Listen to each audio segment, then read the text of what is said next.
So Franz Ferdinand, heir to the Austro-Hungarian throne, big empire, he's killed in Bosnia.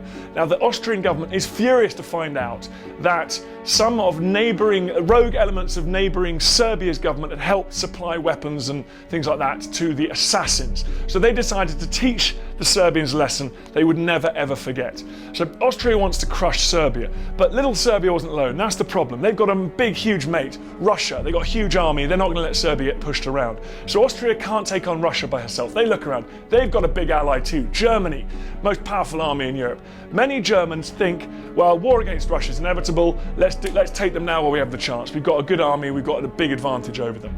So you've got Russia and Austria and Serbia against Germany and Austria. But the Russians can't take on the Germans alone. So the Russians make a deal with the French. They've made a deal with the French that the French will get involved if Russia's at war with Germany. Germany knows this, so it makes a plan to deal with both the French and the Russians. It sends most of its army to attack the French before turning to attack the Russians.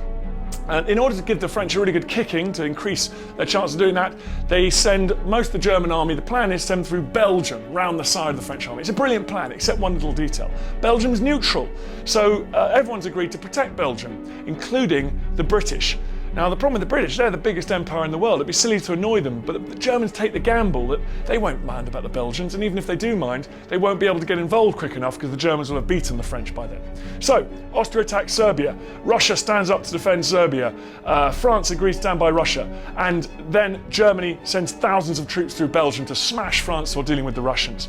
This brings Britain in, and all the European powers now at war. They drag in their empires, Canada, India, most of Africa, Australasia, places like that. Eventually most of the world would be at war because places like the Ottoman Empire in the Middle East, Brazil, China, the USA, they're all dragged in by the fighting as well.